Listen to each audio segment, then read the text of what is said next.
Halo, assalamualaikum warahmatullahi wabarakatuh. Selamat datang, selamat berjumpa di channel gua yang masih kecil ini. Jadi konten kali ini gua mau coba bikin, karena gue orang yang demen baca buku dan punya lumayan lah koleksi buku-buku segala macem, dari komedi, fiksi, biografi, buku apa lagi ya, pengembangan diri. Jadi gue ada niatan buat bacain buku-buku yang gue punya gitu, yang menurut gue cukup menarik ya. Jadi minat baca orang Indonesia kan katanya masih cukup rendah atau masih sangat rendah. Karena itu gue kepikiran buat bacain buku yang siapa tahu bisa apa ya, biar teman-teman ini deh tertarik buat membaca. Ya, jadi kalau teman-teman ada yang suka sama channel gua atau konten gua, bantu subscribe dan like dan share juga videonya ke teman-teman yang lain. Oke, jadi pada banyak bicara, oke, langsung aja masuk ke ceritanya. Oh iya, buku yang mau gue bacain kali ini adalah buku novel Raditya Dika.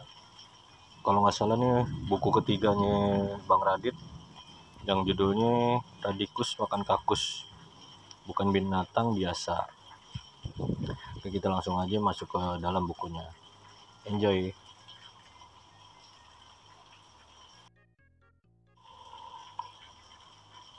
Balada Bandut Mabok. Gue sirik sama teman-teman gue. Alasannya sih simpel aja. Saat ini mereka udah kuliah tingkat akhir dan mereka lagi dalam tahap pembuatan skripsi. Sedangkan gue belum sama sekali. Gue pengen aja kayak teman-teman gue itu, yang bolak-balik bikin daftar pertanyaan kepada ibu-ibu rumah tangga atau pergi ke Bogor dalam rangkaian penelitian lapangan. Penelitian. Kayaknya seru banget tuh. Daripada ketinggalan zaman, gue lalu berencana bikin penelitian sendiri. Gue nyari-nyari ide, kira-kira penelitian macam apa yang cocok buat gue. Mulailah gue baca koran bolak-balik, tanya kiri kanan. Selama tahap pencarian ini, gue baru sadar ternyata susah juga memilih tema penelitian. Mau meneliti tentang tawuran remaja, takut kebacok. Mau meneliti kehidupan homoseksual, takut jatuh cinta. Bingung. Setelah memulai proses meditasi yang lumayan menyedot seluruh jiwa raga, akhirnya gue nemu tema penelitian gue. Ya, sebuah karya ilmiah super keren. Meneliti kehidupan badut dengan menjadi badut. Tema ini gue pilih karena hampir seluruh keluarga gue takut sama badut. Dari gue sampai adik bungsu gue, pas kecil sama-sama takut sama badut.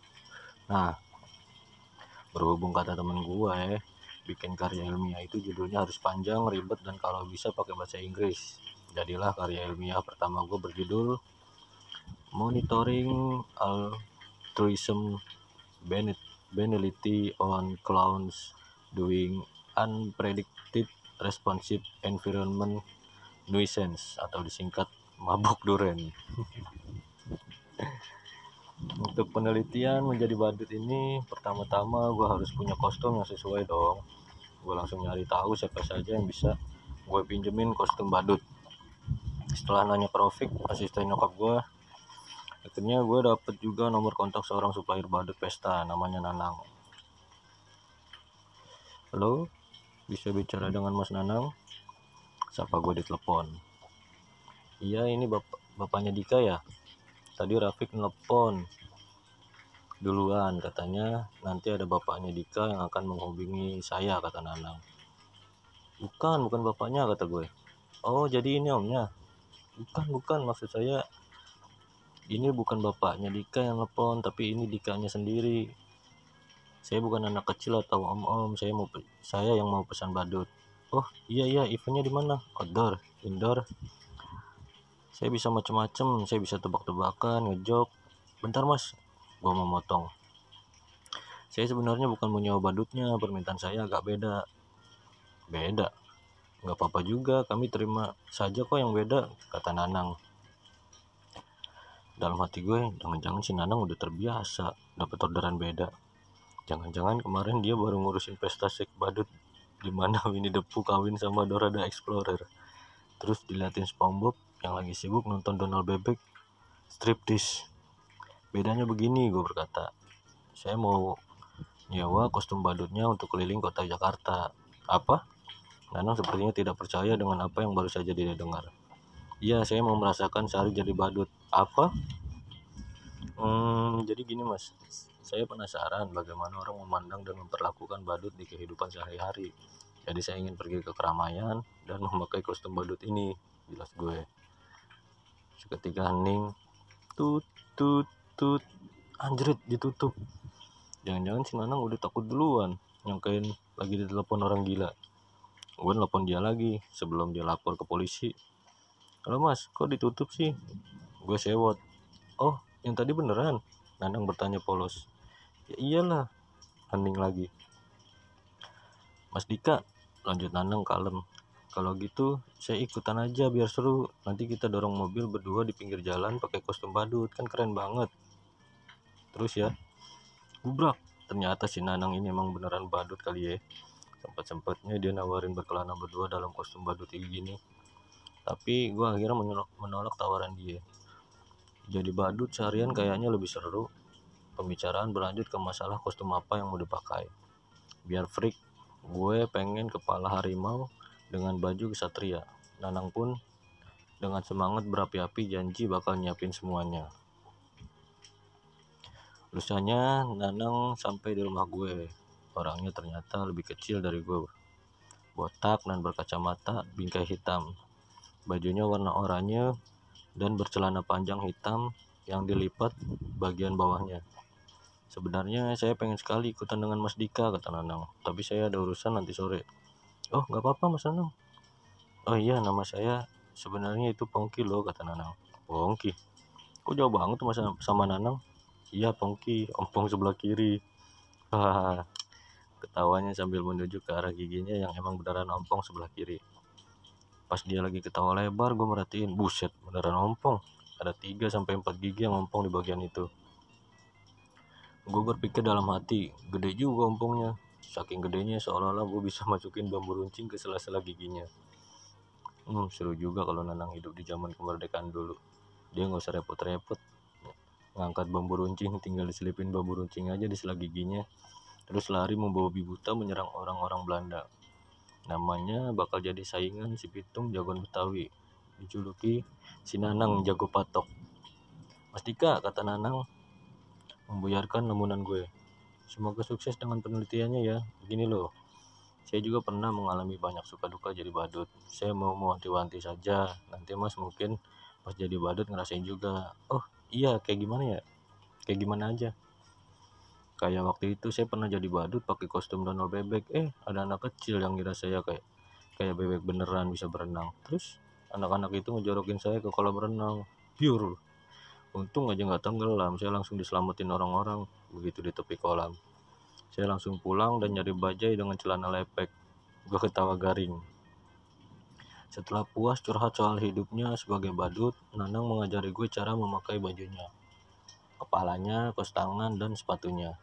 Setelah perjuangan cukup berat, maka jadilah gue anak haram, harimau, dan kesatria Inggris, badut mabuk. Kesan pertama memakai kostum badut, susah banget buat ngeliat. Gue nggak bisa ngeliat kemana-mana. Gimana bisa ngeliat? Bolongan buat matanya aja sekecil biji gorila. Udah gitu posisinya terlalu di atas, banyak blind spot yang gak kelihatan. Mas Nanang yang bikin kepala harimaunya ini orang buntung ya? Enggak kok, kata Mas Nanang, malah nanggepin serius.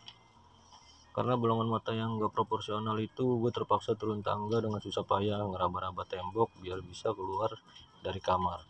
Yang ada gue malah mirip orang buta ketimbang badut. Biar bisa ngelihat dengan baik, kepala gue harus turunin ke bawah, agak-agak nunduk gitu. Belum lagi celananya juga ketat banget. Tadinya gue mau nyelipin ketimun di selangkangan biar sekalian promosi, tetapi nggak dapet tuh ketimun yang mau. Dengan kepala yang harus ditundukkan ke bawah ketika berjalan dan celana ketat, jadinya gue kalau jalan harus ngangkang ke dalam dengan kepala godek-godek. Benar-benar badut imbisil. Berhubung udah ketemu kostumnya, gue pun resmi memulai penelitian ilmiah gue. Gue nggak sendiri, bersama gue hadir pula orang-orang tim sukses penelitian yang tugasnya memotret progres penelitian.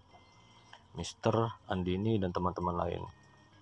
Misi kita hari ini, kayang di depan Monas dengan kostum badut. Percobaan pertama, manggil bajai.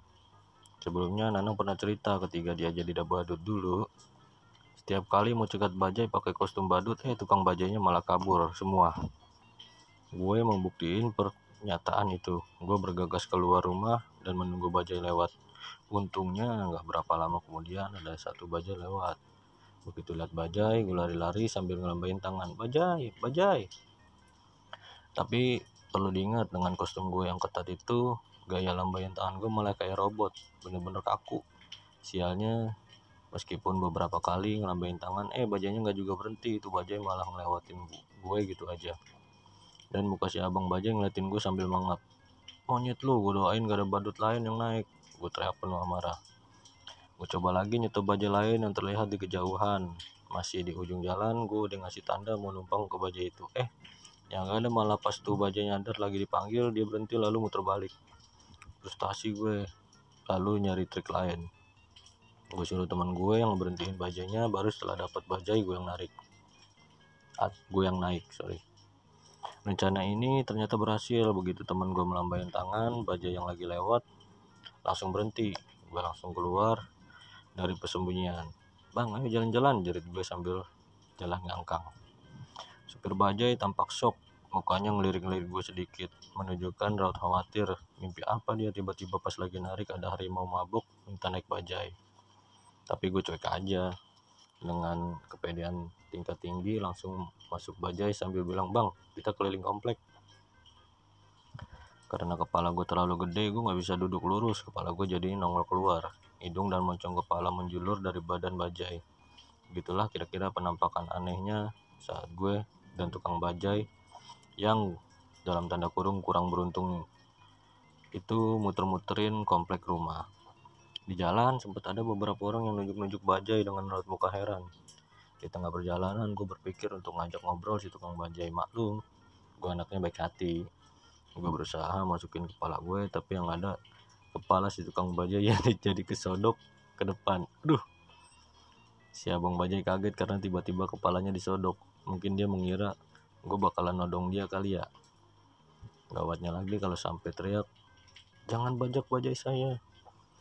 Begitu kepala gue nyodok-nyodok si tukang bajai, gue nanya sama si abang bajainya dengan suara yang dibuat-buat serem.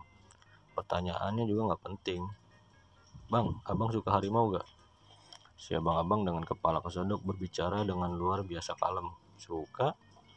Sukanya harimau yang kayak gimana bang? Gue nanya makin ngaco. Sambil ngomong kepala gue makin maju, bikin kepala si abang-abang semakin gencar kesodok. Yang gimana apanya? Si abang nanya sambil mempertahankan kepalanya biar enggak kebentur setir bajai. Kemungkinan besar sebentar lagi dia bakal geger otak. Iya, harimau yang besar apa yang kecil? Yang sedang aja. Sedang besar apa sedang kecil? Sedang ya sedang. Si abangnya kayaknya udah capek ngejawabin pertanyaan yang gak penting dari gue. Daripada gue disiram oleh panas, akhirnya gue memilih diem aja. Habis itu kita beranjak untuk pergi ke Ratu Plaza. Rencananya dari Ratu Plaza kita akan naik Transjakarta atau yang sering kita sebut busway, lalu pergi ke Monas. Namun saat mobil kita melewati anak-anak yang main bola, mereka teriak-teriak dari jauh, Om Badut, Om Badut, Om Badut. Nggak seberapa lama kemudian anak-anak itu udah ada di samping kaca mobil gue. Kepala gue ditoyor-toyor, tangan-tangan butek hitam mereka nyolok-nyolok hidung gue. Berhubung gue adalah badut yang baik hati, gue lalu memaafkan. Gue badut yang baik hati, gue lalu memanfaatkan dari kaca jendela. Gue teriak, janganlah kalian aborsi. Apa itu aborsi? Salah satu anak bertanya-tanya. Gue buru-buru nutup kaca sebelum hal-hal yang tidak diinginkan terjadi. Mereka masih ngejar-ngejar, malah meskipun teman-teman yang lain udah nyerah dan berhenti, mereka masih masih ada satu anak tuyul yang tetap kekeh loncat-loncat di samping kaca mobil. Ya, akhirnya si tuyul berhenti berteriak, "Dasar badut bego." Sesampainya di Ratu Plaza, kita parkir mobil di dekat Carrefour. Rute perjalanan berikutnya adalah keluar dari mobil, masuk ke Carrefour, keluar Ratu Plaza, naik jembatan busway, terus naik busway ke Monas. Buat manusia biasa, perjalanan seperti itu mungkin normal-normal aja. Tapi buat orang berkostum badut, perjalanan seperti itu sama dengan neraka jahanam. Di Carrefour gue diliatin orang-orang sekitar dengan pandangan nista. Terlebih lagi karyawan-karyawannya megang-megang gue. Begitu gue lewat, awas aja kalau sampai digrepe-grepe, ntar gue aduin ke Komnas Pelecehan Seksual terhadap badut sarap.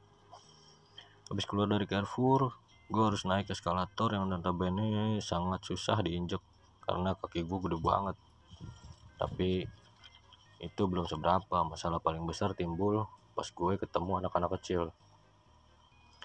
Begitu ngeliat gue, mereka langsung bilang sama mamanya, "Mak, mau salaman sama Om Badut."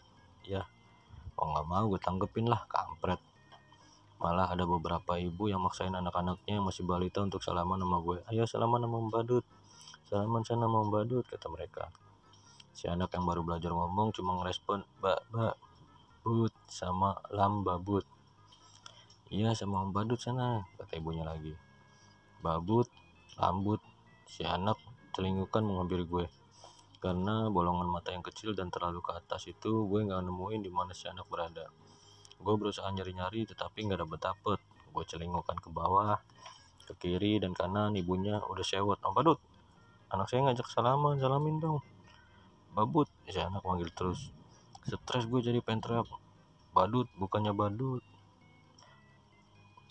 Dasar anak kecil kebanyakan netek lu. Setelah salaman beberapa kali, gue cabut dari Carrefour. Keluar dari kawasan Carrefour dan Ratu Plaza, kira naik jembatan penyeberangan untuk naik busway. Sampai di sana gue sempetin foto kayang. Beberapa orang yang lewat sempat bertanya pada Mister, teman gue yang ikutan, "Ini badut buat apaan sih mas? Kok kayang begini?" Si Mister cuma bisa jawab, "Ini di dalamnya ada Raditya Dika buat penelitian gitu." Sebelum pakai jembatan tentu nggak tahu Raditya Dika siapa. Kalaupun tahu paling mentok cuman bilang, "Oh, Raditya Dika yang suka mencabuli hewan ternak itu ya." Begitu sampai di atas busway, sekali lagi gue disambut dengan gegap gempita sama anak-anak kecil karena kepala gue warnanya oranye. Gue jadi dikira badut busway. Ibu-ibu mereka langsung berteriak, "Ayo foto mau badut busway, foto mau badut busway." Setelah dituduh sebagai badut busway dan beberapa kali foto kemudian, akhirnya busway datang juga. Gue langsung buru-buru naik. Pas gue lagi naik, terdengar suara Mister sama-sama di belakang, "Tungguin kita, jangan naik dulu."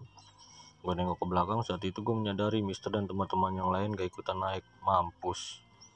Disinilah gue berada di dalam busway sendirian. Seekor badut Old Ranger, mabok, tanpa HP, tanpa dompet, tanpa teman, sendirian berdiri di dalam busway menerawang. Mampus, beberapa penumpang yang ngeliatin gue celingukan dari tadi hanya memasang tampang heran. Gue sempat ngeliat beberapa dari mereka ngelirik pakai ujung mata, pura-pura nggak ngeliat, tapi sebenarnya penasaran juga. Ada 2 orang ABG yang ketawa-ketawa kecil ngeliatin gue celingukan. Untung otak gue berpikir cepat, gue harus turun di stasiun berikutnya. Sampainya di halte Senayan, gue keluar dari busway sambil lari-lari. Ada seorang ibu-ibu yang lagi nunggu busway. Dari tadi terlihat shock. Dia sempat ngomong, "Apaan tuh? Apaan tuh?" Kaget juga kali ya ngeliat ada harimau tiba-tiba lepas dari busway sambil lari-lari lalu bersandar ke arah kaca. Gue duduk, gak berapa lama kemudian di bus berikutnya Mister dan teman-temannya turun. "Goblok lu, malah naik duluan," katanya sambil teriak. Gue kagak tahu, kampret, gue memaki. "Makanya lihat-lihat dulu dong." "Iya anjrit, gue panik abis," kata gue dari balik topeng. Belum lagi adrenalin turun, tiba-tiba ada anak cowok yang nyamperin gue. Dia ngeliatin gue celingukan. Sebentar kemudian dia pergi ke nyokapnya yang berdiri di ujung pintu ruang tunggu busway. Dia lalu bergerak lagi ke arah gue. Ternyata dia minta foto. "Boleh foto sama Om Badut?" kata dia ke gue. Bagus, sekarang gue gak cuma badut, gue juga om-om." Emaknya yang ada di dekat dia malah senyum-senyum mendukung anaknya foto berdua Om Badut. Mungkin dia kira karena kostum gue warnanya sama dengan busway, gue ini adalah badut busway yang dipersembahkan oleh pemerintah kota Jakarta. Gue cuma ngangguk pasrah. Gue naik busway yang datang berikutnya. Kali ini anak-anak ngerebutin gue di belakang, masih setia nemenin gue dengan aksi super goblok abad ini. Begitu sampai dalam busway, seperti biasa reaksi orang-orang langsung aneh. Mereka ngeliatin gue dengan muka bingung, seolah-olah mereka bertanya-tanya dalam hati. Ini gue lagi di busway di Dufan ya? Di tengah-tengah perjalanan gue dihadapkan pada kenyataan halte Monas tutup. Mister nanya ke gue, gimana nih? Halte Monas tutup. Gimana ya? Kata gue dari balik topeng. Turun di Bank Indonesia aja. Jauh nggak? Gue nanya. Lumayan juga sih. Gue ngebayangin aja gitu jalan kaki dari Bank Indonesia ke Monas. Mampus. Kayaknya jauh banget nih. Gue nggak mau pas lagi jalan ke Monas tiba-tiba ditembak sama polisi disangka harimau lepas. Akhirnya gue bilang ke Mister, kita berhenti di halte berikutnya aja. Terus kita balik ke Ratu Plaza, habis itu naik mobil ke Monas. Jauh men kalau Monas dari BI. Bingung kesananya gimana. Oke, terserah lu aja. Kita pun balik lagi ke Ratu Plaza dan mulai berangkat ke Monas. Di Monas gue jadi pusat perhatian tukang parkir. Cuek, gue turun dari mobil dan bergegas masuk ke area Monas. Di tengah perjalanan tiba-tiba ada pengamen main harmonika. Gue ikutan joget sama dia bareng-bareng. Setelah capek joget dan menari dengan musik asik, gue bergegas masuk Monas. Ngeliat ada delman nganggur, gue langsung lari dan naik ke atas. Gue bilang, ayo kita ke depan Monas. Di depan Monas gue ngeliat ada satu keluarga yang gelar tikar depan Monas sambil tidur-tiduran. Gue lama ngeliatin mereka, tapi anak bayi yang dibawa keluarga itu langsung nangis ngeliat gue. Si ibu dengan logat Batak nyuruh anaknya foto sama gue. Tuh nak, foto sama badut. Aduh enggak deh bu, si anak nolak. Nyadar kali foto sama gue adalah ide yang sangat buruk. Foto sana nak, biar kita bawa fotonya balik ke Kupang. Oh ternyata turis dari Kupang. Iya deh kata si anak akhirnya. Gue melembai-lembaikan tangan mengajak tuh anak ngedeketin gue. Si bayi yang dari tadi nangis malah nangis tambah kenceng. Badut, kau lepas dulu sana topengmu. Anak bayiku nangis, lihat kau. Kata si badut kata si ibu tiba-tiba dari kejauhan. Gue menggeleng-gelengkan kepala tanda tak setuju. Takut kali bu, kata si anak. Soalnya mukanya lebih jelek dari topengnya. Satu keluarga ketawa mendengar celetukan si anak. Kampret, untung gue masih menjalani peran gue sebagai badut baik hati yang suka menolong. Kalau enggak, pasti udah gue seruduk pakai kepala harimau ini. Setelah foto-foto sampai kenyang, gue akhirnya beranjak pulang ke tempat parkir bareng anak-anak. Sepanjang perjalanan anak-anak bisik, jauh-jauh dari dia, ntar disangka kita temennya. Begitu gue denger ada yang ngomong gitu, gue langsung rangkul pundaknya sambil teriak-teriak, biar malu sekalian, emang enak. Capek, penuh keringat dan sesak napas, jadi badut ternyata gak seindah yang gue bayangkan. Belum lagi di zaman anak-anak kecil setiap kali lewat. Terlebih lagi kalau ada anak kecil yang maksa-maksa mau salaman. Tapi gue nya gak bisa ngeliat karena jarak pandang gue terbatas. Akhirnya nyampe juga tempat parkir. Gue langsung buka pintu sambil samping mobil, duduk dengan manis dan buka topeng. Mister yang hari ini jadi supir seharian nanya kemana nih? Udahan deh, makan yuk. Jawab gue kecapean, gue lapar. 5 hari setelah petualangan badut mabok berakhir, gue berjalan di sepanjang lantai dasar Pondok Indah Mall. Di sana rupanya lagi ada pertunjukan SpongeBob dan Patrick. Acaranya sih kayaknya simpel-simpel aja. Anak-anak ke atas panggung, foto-foto lalu pulang. Gue merhatiin SpongeBob yang dari tadi menari tanpa henti. Enaknya jadi badut, bisa ngelakuin apa yang dia mau tanpa harus merasa malu. Mukanya ditopengin, gimana mau malu. Terus gue jadi inget waktu gue ngelakuin aksi badut, Mister bilang, lu gak malu kayak gini. Teman gue yang lain langsung ngerocos, gimana dia mau malu, kan mukanya ditopengin. Kayaknya gue harus pakai topeng kalau mau nembak cewek, gak bakalan malu. Gue ngelewatin si badut SpongeBob yang lagi dikerubungin anak-anak dan seketika ngerasain seolah-olah SpongeBob yang lagi nari ngaco itu adalah saudara lama gue dari negeri badut dan jauh di awan. tempat semua orang bisa memakai topeng dan ancur-ancuran tanpa rasa malu. Gua pun sudah lama gue mengagumi orang-orang kepribadian ganda. Malah sejujurnya gue agak sirik sama mereka. Soalnya kalau ada apa-apa bisa nyalahin kepribadiannya yang lain kan, biar bisa terhindar dari banyak hal. Misalnya bokap nanya, "Dik, kamu ya yang kemarin habis pup nggak disiram?" "Enggak kok, gue bisa ngeles." "Jangan bohong kamu, Pak Hansip bilang itu kamu yang habis pup." Ya ampun, ngapain juga kali ya ada Hansip masuk ke rumah orang ngeliatin orang boker. Ya namanya juga berandai-andai. "Oh iya ya, itu bukan aku, itu paling kepribadianku yang lain." "Oh maaf nak," kata nyokap memandang gue dengan penuh sesal. "Mama lupa, sama aja kalau gue habis selingkuh. Tinggal bilang aja, 'Maaf sayang, itu kepribadianku yang lain yang selingkuh. Bukan aku, swear, yang pakai obat wasir nenek kamu.' Ya itu dia juga." Di pertengahan bulan November 2005, gue datang ke fakultas sebuah universitas terbuka di Indonesia. Untuk melindungi pihak yang terlibat, kita sebut saja Fakultas Kedokteran Gigi Graham Anjing Belang 3, FKGGABT. Saat itu lagi ada acara orientasi mahasiswa baru. Pas lagi asik-asiknya ngeliat acara orientasi, gue nemu orang berpakaian ala Timur Tengah dari kejauhan. Orang itu pakai sorban garis-garis merah putih di kepalanya sambil senyum mesem. Kacamatanya agak longgar dan di tangan kanannya terdapat sebuah tongkat kayu panjang. Kadang tongkatnya diayunkan ke depan, kadang ke belakang. Kadang dia muter-muterin tongkatnya. Ajaib, pikir gue. Dia jalan terus sampai akhirnya dia ngerasa ada yang ngeliatin dari belakang. Dia langsung balik arah, gue langsung buang muka. Takut dicolok pakai tongkat. "Dika ya?" Gue ngedenger ada yang nyebut nama gue. Gue balik badan. Si Arab itu ternyata adalah teman gue sejak lama, si Tony, nama samaran. Kita temenan dari TK sampai SD, sampai akhirnya berpisah selama 6 tahun. Sekarang malah ketemu lagi di Fakultas Kedokteran Gigi Graham Anjing Belang 3 ini. "Lu kuliah di sini?" Gue nanya. Jawabnya sih seharusnya jelas iya, tapi ngeliat si Tony bawa-bawa tongkat gini, siapa tahu sebenarnya dia atlet kungfu yang sedang dalam misi menantang mahasiswa-mahasiswa kuat dari seluruh penjuru Indonesia. "Iya, gue kuliah di sini," dia ketawa-tawa kecil. "Terus, itu tongkat buat apa ya?" Gue nunjuk tongkatnya. "Gue ini gembala." "Gembala?" Gue celingukan ngeliat kiri dan kanan.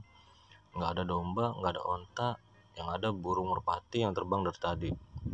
Gue pengen nanya gembala burung merpati, tapi masih takut dicolok pakai tongkat.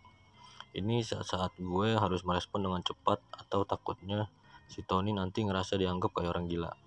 "Asik dong jadi gembala," gue berkata dengan goblok, malah nggak nyambung. Dia bengong sebentar dan gue masih saja takjub dengan dandanannya yang ajaib. Kalau dianalisis di antara sorban dan dengan kepalanya, kayaknya masih gedean sorbannya. Jangan-jangan dari tadi dia di jalan condong ke depan gara-gara keberatan di bagian kepala. "Iya, ini buat drama orientasi kampus," Tony bilang. Oh, gue baru nyambung. Iya. Ternyata dandanan sarap itu karena dia mau jadi gembala di drama orientasi kampus. Pantes aja, everything makes sense now. Hahaha, lu kira gue gembala beneran ya? Ketipu ya lu? Haha, gue ketawa garing. Ketipu gue. Ketipu kan? Iya, gue ketipu. Tony diam sebentar lalu nanya lagi. "Ketipu kan lu?" "Iye." Gue langsung nyari batu tumpul buat jedotin kepalanya si Tony. Gagal nyari batu yang pas, gue sama dia bicara banyak, ngebahas hal-hal basic aja, hitung-hitung membayar waktu yang hilang di antara kita. Kita jadi nostalgia, inget zaman-zaman SD dulu, ketika si Tony suka main ke rumah gue dan kita bareng-bareng naik sepeda muterin komplek rumah. Gue jadi ingat waktu itu dia terkadang bawa anjingnya ikut serta. Kita berdua bersepeda dengan anjingnya di sebelah sepeda kita, mirip film homo anak kecil. Keesokan harinya gue bertandang kembali ke Fakultas Kedokteran Gigi Graham Anjing Belang 3. Acara orientasi kampus sudah selesai, nggak ada drama-dramaan lagi. Saat itu lagi jam makan siang dan gue sendirian nunggu teman gue yang lagi ada kuliah. Jadilah gue sendirian di kantin. mencari tempat duduk sambil bawa-bawa pecel ayam. Saat jam makan siang kayak gini emang susah buat nyari bangku kosong, mahasiswa-mahasiswi seliweran gak karuan. Giliran nemu tempat duduk bagus, udah didudukin sama mahasiswa lain. Baru aja gue menangis, tiba-tiba ada tangan menjulur ke atas, laksana cahaya dari nirwana. Lambaian tangan si Tony menggiring gue duduk semeja dengannya. Rasanya ada secercah oase di tengah-tengah gurun pasir yang gersang. Seakan-akan hidupku cerah kembali. Oh asmara, oh asmara. Gue senyum mesum dan duduk di sebelah Tony. Sendirian aja, Ton? Iya. Berbeda dengan kemarin, kali ini Tony gak bawa tongkat dan sorbannya. Rambutnya ternyata belah tengah. Gue langsung ngajak dia ngobrol. Jadi lu memutuskan untuk masuk ke Fakultas Kedokteran Gigi Geraham Anjing Belang 3 ya? Tanya gue sambil melahap ayam pecel yang aduhai itu. Iya, katanya. Sebentar kemudian dia membenarkan kacamata yang sudah agak sedikit kotor. Ini keputusan gue. Oh, emang gimana tuh prospeknya? Gue bertanya lagi. Prospek? Nanti mau kerjanya di mana dan sebagainya. Gue masih makan dengan binal. Prospek kerja memang sangat penting sekali untuk mahasiswa baru yang baru masuk universitas seperti gue dan Tony. Sekalinya salah jurusan, wah, hidup bisa berubah 100%. Di kantor, kata Tony lagi. Ya iyalah di kantor. Iya, maksudnya selain di kantor, prospeknya di kantor, kata Tony mengulangi. Dia memandang mata gue dengan tatapan kosong, hening. Gue mulai curiga kenapa responnya Tony kok agak sedikit aneh. Nggak kayak ngobrol dengan orang kebanyakan. Apa yang salah ya? Apa jangan-jangan gue nggak sengaja kentut terus sistem otak dia jadi breakdown. Terus diam-diam sebentar gue ngelanjutin ngobrol sama Tony. Pecel ayam gue udah habis tapi perut gue masih berasa sedikit lapar. Tiba-tiba sesosok cewek berkulit putih tidak terlalu tinggi lewat depan mata. Begitu cewek itu lewat, gue mendengar suara-suara aneh di sebelah gue. Hihihi. Ternyata si Tony tiba-tiba aja ketawa kecil sendiri, walaupun sebenarnya lebih mirip orang bengek. Gue memperhatikan muka Tony yang sekarang senyum lebar melebihi lebar pantatnya. Kenapa nih anak? Dia ketawa lagi. Ternyata ini anak punya bakat jadi kuntilanak. Biar diterima dalam pergaulan. Gue ikutan ketawa kecil. Loh, lu ikutan ketawa, Dik? Iya ya. Gue mingkem. Gue berdamai sebentar lalu berkata, nah lu sendiri kenapa ketawa-tawa terus? Ketawa-tawa segala. Gue jatuh cinta sama dia. Dia? Iya, kata Tony sambil menunjuk ke arah cewek yang barusan lewat. Dia? Si cewek yang ditunjuk lagi ngobrol sama teman-temannya, tidak menyadari mara bahaya yang mungkin membahayakan keselamatan dirinya. Sementara gue cuma bisa diem. Gue menganalisis apa yang baru saja terjadi. Temen dekat gue saat SD dulu tiba-tiba curhat on the spot gini. Jadi lu jatuh cinta sama dia? Gue nanya sekenanya. Nggak tahu mau respon apa lagi. Gue bisa aja bilang, sepatu lu bagus Ton, tapi kayaknya nggak bakalan nyambung deh. Iya, gue jatuh cinta sama dia, muka Tony serius. Waduh, sejak kapan? Sejak kemarin. Kemarin? Lah, sebelumnya kagak. Enggak, pandangan si Tony kembali kosong. Situasi hening lagi. Dorongan untuk bilang sepatu lu bagus Ton semakin menjadi. Gue ngeliat ke kolong meja, ternyata dia pakai sendal. Waduh, kok jadi percakapan gue sama dia jadi gak beres gini sih. Gue memutuskan untuk mencari topik lain. Ngomongin teman gue si Rizal. Kebetulan pas kita lagi ketemu kemarin, Rizal sempat nyamperin gue dan ternyata dia kenal sama Tony. Kebetulan mereka memang satu kampus tapi beda jurusan. Jadi gimana ceritanya kok lu bisa kenal sama Rizal? Gue bertanya. Kan beda jurusan. Rizal? Tony bertanya dengan tatapan kosong. Iya, teman gue kemarin yang ketemu lu baru aja kemarin. Rizal yang gendut. Ya Allah, Rizal kayak papan gilesan dimakan rayap gitu lu, kok gendut? Bukan. Gak ingat, kata Tony. Serius gak ingat? Gue nanya. Gue punya penyakit otak. Hah? Gue spontan kaget. Kalau dipikir-pikir melihat responnya si Tony dari tadi kayak gitu, kayaknya wajar aja kalau otaknya terkena sifilis. Iya, gue punya penyakit otak, katanya mengulangi. Gue langsung berasumsi kalau dia punya penyakit gampang lupa, kayak Alzheimer gitu. Penyakit kehilangan sel-sel otak yang mengarah pada kehilangan ingatan secara pelan tapi makin cepat. Kadang sering ngerasa gue kena Alzheimer. karena gue sering lupa mau berbagai macam hal dan hal ini berefek pada kehidupan sehari-hari gue.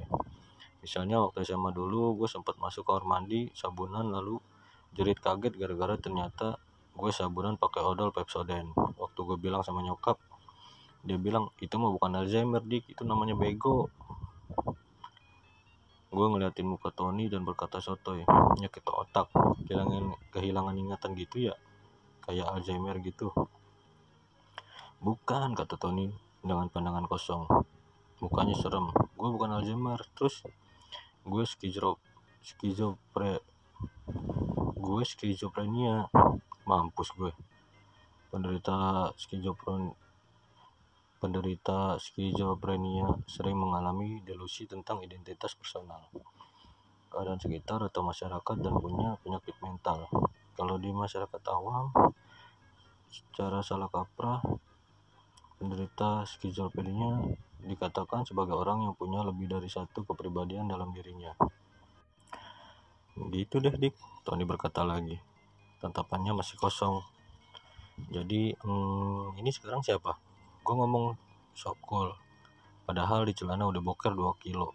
Ini beneran Tony teman gue kan? Iya, ini gue lagi normal aja begini, gimana pas lu lagi abnormal? Kok lu bisa jadi kayak gini sih Ton? Wah nggak tahu, gue juga deh. Yang jelas gue tuh pas kelas 2 SMA lagi parah-parahnya deh. Sekarang mendingan. Dulu sering ketawa sendiri, nangis sendiri, kadang-kadang seneng, kadang-kadang sedih, nggak tentu. Gue manggut-manggut. Wah ternyata gejala skizofrenia sama menstruasi itu sama. Banyak suara-suara di kepala gue, lanjut Tony. Suka nangis tanpa sebab, suka ketawa nggak jelas. Oh gitu ya, gue sok ngerti. Mungkin yang ketemu lo kemarin pas kita ketemu Rizal, kata Tony. Dia lalu berhenti sebentar untuk efek dramatis dan melanjutkan itu. Bukan gue, makanya gue nggak ingat. Jadi itu siapa yang ketemu Rizal? Entah gue yang mana dik, gue juga nggak tahu. Gue punya dalam tanda kutip gue yang lain dalam diri gue, kepribadian lain. Pas ketemu Rizal itu bukan dia. Pertanyaan yang harus dijawab adalah, jadi itu siapa? Kepribadiannya Tony, sang pengembala burung merpati kah? Pas ketemu kemarin sih dia baik-baik aja sama gue. Apakah itu berarti Tony yang bersahabat? Mampus banget deh gue. Kalau ini film horornya Alfred Hitchcock, pasti udah ada bunyi-bunyi biola serem yang menandakan sang pembunuh datang dan siap menerjang mangsanya. Ngik, ngik, ngik. Sekarang gue terjebak dalam situasi yang menyeramkan. Gimana kalau dia punya kepribadian yang suka menyantap cowok ganteng, lalu gue diculik, dibawa ke Gunung Bromo dan dikulitin. By the way, kenapa juga harus Gunung Bromo? Nggak tahu mau ngerespon apa. Gue coba untuk ketawa, tapi yang keluar malah kayak orang epilepsi tanpa busa. Ini semua beneran? Serius? Skizofrenia ya? Terus berarti kalau gitu lu punya kepribadian ganda dong? 2 gitu dalam satu orang? Enggak, gue nggak punya kepribadian ganda. Oh thanks God, gue udah bersiap sujud syukur. Tony mendekatkan badannya. Gue punya 3. Mampus banget dah gue. Mata gue memandang kiri kanan, nggak ada benda apapun buat dijadiin senjata. Gue cuma ngelihat sedotan. Yes, paling nggak kalau si Tony ngamuk gue bisa cekik dia pakai sedotan. Tony masih ngeliatin gue, tatapannya tajam ke mata gue. Kayaknya ada perasaan puas habis menceritakan rahasianya ini kepada gue. Sementara gue senyum-senyum penuh rasa cemas. Senyumnya Tony semakin lebar, merespon terhadap keheningan yang tidak mengenakan ini. Pokoknya kalau dia ngedekatin gue udah siap-siap teriak. Mundur lu Ton, awas gue punya sedotan, mundur lu. Otak gue memberikan sinyal, lu gak bisa diam di sini terus goblok. Ya gue masih punya masa depan untuk digapai. Masih punya cita-cita besar, pengen berenang di Ancol. Cetek banget ya cita-cita gue. Gue harus menyelamatkan diri dari sini. Begitu pandangan gue sampai kepada teh botol yang berdiri di depan mata gue melihat adanya kesempatan dan bilang, oh ya ampun, gue lupa bayar teh botol. Ini kan teh botol gue, kata si Tony. Oh ya ampun, maksud gue tadi gue pesen teh botol, tapi kayaknya mbak-mbaknya lupa deh. makanya nggak dianterin. Ya ampun, gue ngibul. Habis itu gue langsung berdiri dari tempat duduk, berjalan ke arah orang jualan dan ngabrit dengan sepenuh jiwa. Orang-orang pada merhatiin tapi gue nggak peduli, lari sekencang-kencangnya. 2 tahun kemudian gue udah bisa ngelupain pertemuan gue dengan si Tony. Ternyata Rizal sendiri cerita sama gue bahwa si Tony ini di kampus juga dianggap orang aneh. Dia suka bicara sama tangannya sendiri, tangan kanan dan tangan kiri masing-masing diberi nama dan sering diajak ngobrol. Kabarnya juga menurut Rizal dia udah nggak kuliah lagi di Fakultas Kedokteran Gigi Graham Anjing Belang 3. Nggak tahu alasannya kenapa, dan jelas si Tony entah pindah ke universitas lain atau malah emang nggak kuliah sama sekali. Saat itu pertengahan 2006 gue baru aja turun dari lantai 2 rumah gue dan adik gue ngomong dengan hebohnya, "Bang, ada orang nyariin bang." "Siapa?" "Tahu tuh, dari kemarin dia datang terus ke sini nyariin abang. Tapi abangnya lagi pergi terus." "Kayak gimana orangnya?" "Agak sopan gitu sih, baik. Tapi kayak ada yang aneh deh, mukanya kosong gitu, serem banget." "Siapa namanya?" gue tanya. "Tony." Oke guys, kira-kira sampai sini dulu part 1 dari buku Radikus Makan Kakus. Jangan lupa kalau teman-teman senang dengan audiobook dari channel ini, dibantu subscribe dan jangan lupa like, komen, dan juga share ke teman-teman yang lain. Oke, sampai jumpa, ketemu di part 2. Assalamualaikum.